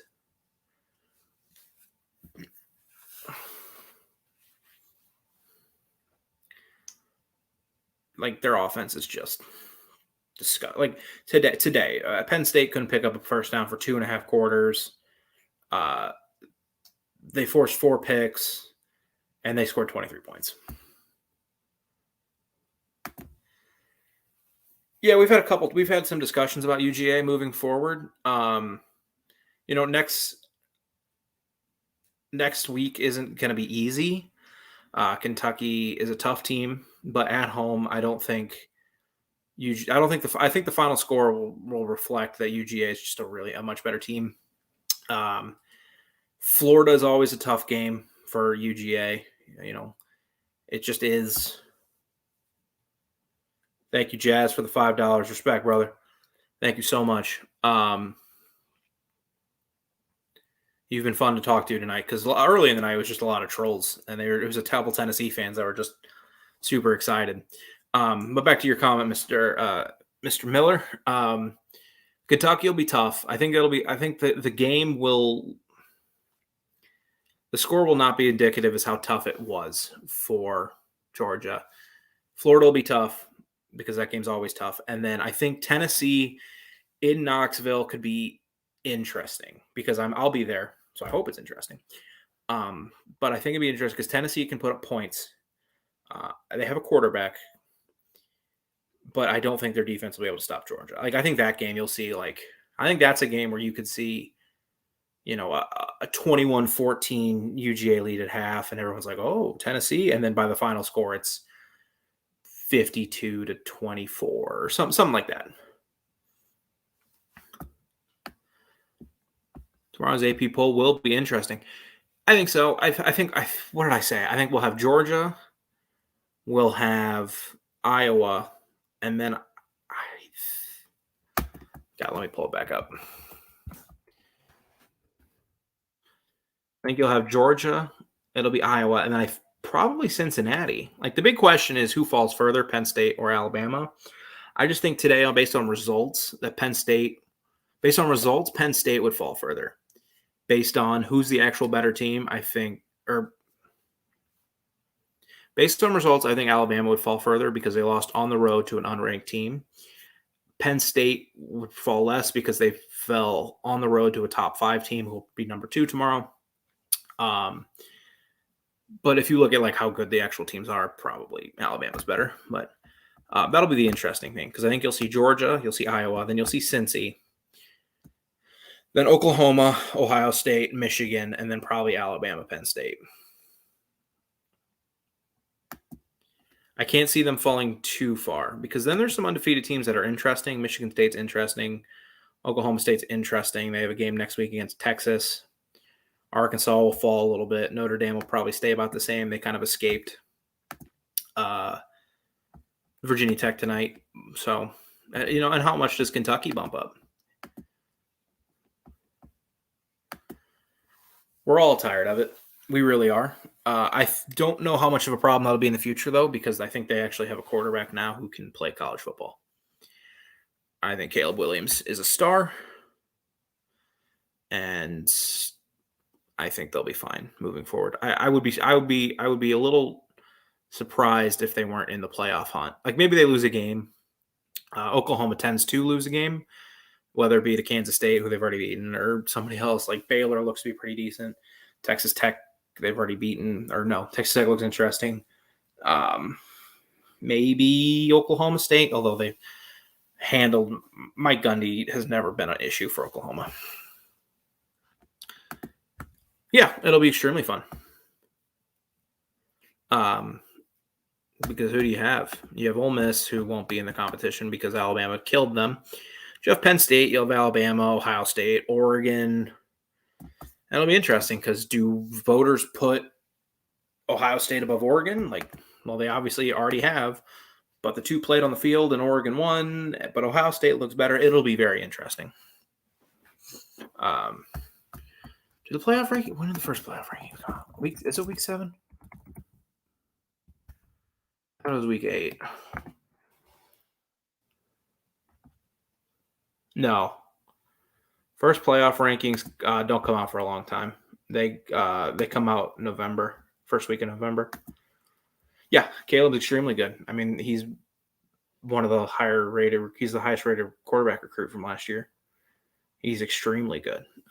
There's a reason OU fans were chanting for him. And Rattler's been awful. And I know like Joel Klatt and whoever has said, well, Rattler wasn't the problem. It's the O-line. Well, Caleb Williams went in today and the offense looked much better. So, yeah, they did lose for Dell. So I don't think Oregon's done because if they're 11 or 12-1, I guess, and beat Arizona State probably in the Pac-12 championship, it's going to be hard. They'll be in the race. They'll be in it. But man, I don't know. It's going to be a fun race this year, but I think we're going to end up with a lot of the same faces in the playoffs. It's going to be Georgia. It's going to be Ohio State, probably going to be Oklahoma, and then probably like Alabama. The interesting thing will be when we get to that point of the year, will like a one-loss Ohio State get in over an undefeated Cincy? I would think they would put them in over them. But if they do, if I'm a group of 5, I just quit playing college football. if you can't make it this year, when can you? Just atrocious if they can't make it this year. But Ohio State still got to play Penn State. They still got to play Michigan. They still got to play Michigan State. They get Penn State and Michigan State at home, I think, but Ohio State's already lost a home game. But they're getting better. That's a program that's getting better, or a team that's getting better. And Oregon, yeah, we'll kind of see. Like, still got to play Arizona State, who looks pretty good in a Pac-12 championship game.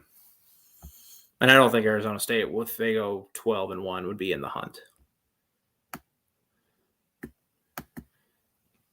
So I'm fairly certain the Pac-12's done. But Oregon, if Oregon goes out and kills everybody, and they have that win over Ohio State, they're conference champion, you have to put them in, I would think. Oh, yeah, it would be a ton of fun. My only worry is that they would put that game in Jerry World, which would, quite honestly, piss me off because that game deserves to be played in the Cotton Bowl. That's a great atmosphere. It would just be weird seeing it anywhere else.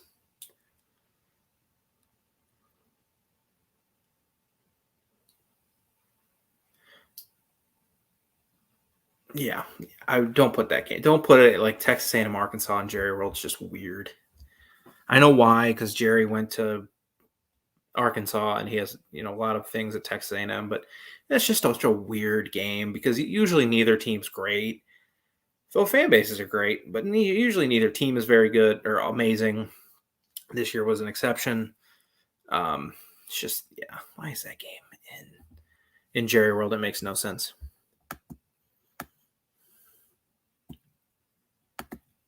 Yeah, probably. It'd be fun. Again, if Cincy runs the table, which and looks impressive, because last year they played a couple games where was it Tulane or was it Tulsa? I don't remember. But towards the end of the year, and they played one game and they only won by 5 points. And it's like, well, yeah, you're undefeated, but to be a group of 5 team, you have to murder everybody. And Cincinnati so far this year has murdered everybody. And they beat Notre Dame on the road. So, and they've beaten Indiana, who come year time will be the best 6-6 or 7-5 team we've ever seen. So, because Indiana they didn't give Iowa any fits. But they gave Cincy fits. They still got to play Michigan. They still got to play Penn State. Or no, they lost to Penn State. Whatever. Indiana is a fine team. They're a fine program. Tom Allen's done a good job there. All right, guys, we're only going to go for a few more minutes. So if you have any comments, try and get them in before 12:55. Because at 12:55, we're going to cut off comments. I'll reply to the ones that are in chat. So mostly make these questions. I know we've been having like a free-flowing conversation, but make most of them questions. I'll try and get to all of them. And then we're going to wrap this up. It is almost 1 o'clock. I got nothing to do tomorrow, but I do want to go to bed. So yeah, give about 5 more minutes. If you have any questions or, we can just have a free flowing conversation, me and chat for 5, and then we will log off and we'll be back next week. Closer to 10 o'clock probably, because Alabama, Mississippi State is at 6 p.m. I don't know if I'll be on this channel as well. We tend to do the simulcast for big games. Tonight was a big game. Let me look what the rest of the SEC schedule is for next week. I know Missouri's got A&M in the morning. I know Kentucky, Georgia's the 2:30 game. But what are the other night games? Ole Miss, Tennessee. So we might be on this channel. We might not be. I don't know. But you can also find us at the Voice of College Football, Alabama. We have our own. It has its own channel. What do you think the chances are of having no undefeated teams in the playoff? It's going to depend on Georgia. I think we're going to have at least one. I think Georgia probably gets in undefeated. I don't think Iowa will be undefeated. Oklahoma could be undefeated. I think we'll at least get one, though. I don't think the chances are all that great. Maybe, because Georgia could play Alabama and Atlanta and lose. Is that in Starkville or Tuscaloosa? That game is in Starkville. So it could be a little interesting. Alabama post losses tends to come out with their hair on fire a little bit. So, and I don't think Mississippi State's that good. I think there's a scheme to beat Mike Leach's teams, and that's kind of sit back, play 8 in coverage, and just let them make mistakes. Because Alabama, like you saw LSU do it. LSU stinks, and LSU did it.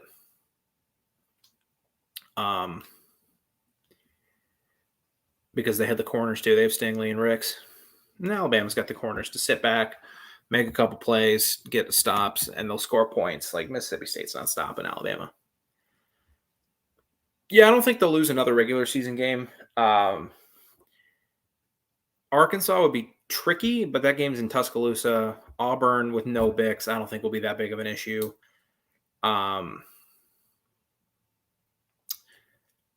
Mississippi State shouldn't be, and I don't think Tennessee will be an issue. So, yeah, I think they might lose to Georgia. If they played tomorrow, they'd lose to Georgia in the SEC title game. But we have 7 weeks. Ogeron, I think so. It's going to be a weird year to fire a coach because Miami's going to fire their coach. Nebraska's going to fire their coach. Florida State might fire their coach. USC's already fired their coach.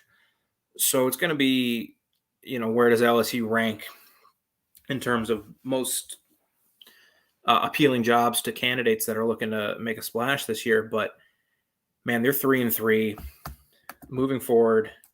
They got Florida next week. Oh, excuse me. They got Florida next week. Then they're at Ole Miss. They got Alabama on the road, Arkansas, ULM, and Texas A&M. Like, Yeah, they'll beat ULM. And we'll extend the question time till 1 a.m. We'll do it till 1. But then I do need to go. But if they go 5-7, it's going to be tough for them to get to a bowl game because out of how many are they winning? 2 of Florida, at Ole Miss, at Alabama, Arkansas A&M. They have to win 2 of those to make a bowl game. I don't think they do. So if you don't make a bowl game at LSU, especially after going 5-5 last year with some of the ugly losses that they've had, I would have to think he's probably let go. Yeah, it's crazy. Tonight's tonight's about the halfway point for a lot of teams. A lot of teams are now 6 weeks in, but then we got, championship weekend and bowl games. It's going by quick, though. This time of year always seems to go by quick. Again, 1 a.m., and you can ask questions till then. I'll try to get to all of them. Post 1 a.m., I'll try to get to all those questions. But at 1 a.m., I'm cutting comments off. Yeah, I think that's probably the general consensus here. Is Georgia's your favorite? Now, they could drop a weird game. Georgia seems to do that quite often. But at this point, Georgia is by far and away the best team in the country. Yeah, who do they have after the cocktail party? They got Tennessee, Georgia Tech, probably a game before Georgia Tech against a team that stinks, and Mizzou. Yeah, it's really cupcakey. But to not be hard on Georgia, I mean, Kentucky looks pretty good, but Missouri stinks. We all thought they'd be pretty decent. Clemson stinks, but they still beat them. They had a tough first half. At Auburn was no cakewalk. I know we all make fun of No Bix, and they're not a good team, but it was a team coming off a big win at LSU. Bo Nix had a little bit of confidence going, and he made a couple plays today. But he's not the guy. He's not like a guy. And it's not their fault that Auburn isn't as good as we all thought. And Florida was always going to take a step back this year. It'll still be a tricky game, but Florida was always going to take a step back, which I know they had a great season last year, but they did go 8-4. Guys, ask your questions until 1 o'clock. At 1 a.m., I'll answer all questions that are in the chat, and of course, I'll answer them as they come in. But after that, I'm cutting off the chat. We've been going at that point for about 2 hours, and we'll sign off. I'll start signing off while I wait for questions. Hey, good night, man. Thanks for hanging out. We'll be here next week. I'll set a timer. Of course, you can visit the Voice of College Football Alabama. If I'm not on this, because we're doing a simulcast, if I'm not on this channel, I will definitely be on that channel. And we'll be doing the same thing, just talking shop, talking Alabama. And then once we've kind of just gotten all the way we wanted to go through the Bama game, we'll start talking about the bigger picture of the SEC. Go Dogs. My first college football game was Mizzou, Georgia, back in 2012. I remember walking through the tunnel. It was my first SEC. It was my first big-time college football game. And I got to go under it was a whole thing for recruiting or whatever. And I got to go underneath the tunnel, and I walk out. Sweet. I walk on. I don't know how many Furrow Field, but it's a football stadium. And okay, so say my hand's a football, or my open palm's a football stadium, and the Georgia fans, the opposing team's fans, sit in this corner. If you're looking at the end zone, the right side, that's their big section, and that's where they run out of, and that's where I'd come out of. And I just remember what song? I remember All of the Lights was playing by the Rihanna and a whole bunch of people, and Kanye. And it was a night game, first SEC game, a lot really hyped up. It was bumping in Columbia, and I just remember walking out, and I look up, and I just see a Georgia fan barking at me. And that was my introduction to SEC football live, because I started watching college football I sat on my butt and watched college football all day 2007. Because I'm 25. That would have been when I was about 11. Yeah. You can subscribe to us here, Voice of College Football SEC. where you'll get recaps on all sorts of SEC teams. I'm an Alabama-focused person, but like you saw, we talked for Alabama about 45 minutes, and we kept touching on it, but I'll break down everything. I love this sport so much. You find us at College Football SEC. You have 2 minutes. If you have any last questions you want to get in before we start getting off here. My name is Zach Remelius. If you want to follow me on Twitter, you can follow me at PsychoZ50. I tweet about just a bunch of random crap. So, if you like baseball, if you like NFL or updates on movies, I'm going to see No Time to Die on Tuesday because it was cheap. And I was in Ann Arbor, Michigan this last Tuesday when I wanted to go see, or it didn't come out till this week. So I'm a nerd. So next week I'll probably have like something in the background for you guys to look at, like a Venom poster or like Venom comic book poster or Spider-Man or Batman or Superman or somebody, just so it's not a blank wall and you're not staring at my ugly face. You can follow me there. We're going to be here every week, like I do if Mark, you're watching this back, and if you're watching an hour 56 in, you're a trooper. Any last questions, get them in, guys, because but thanks for letting me do this. This is awesome. This is a lot of fun. I have so much fun every week coming on here. I joke all the time. I talk college football to myself and in the shower and on the phone with my best friend. So the fact that I'm watching this, I'm doing this, and we got, even if you're just trolling like some of you guys have been, it's fun to just talk college football with you guys. So this really has been a lot of fun. So thank you. That's 1 a.m. So I'm going to go ahead and sign off. Holy cow, next Saturday's busy for me because I'll do the Alabama game, but if you have any last questions, get them in. You're doing the Alabama game, but God, the Blues open the season that night against the Avs. Let's go, baby. Hockey's back. Second favorite sport. But yeah, you can find us here. Thank you for everyone being here tonight.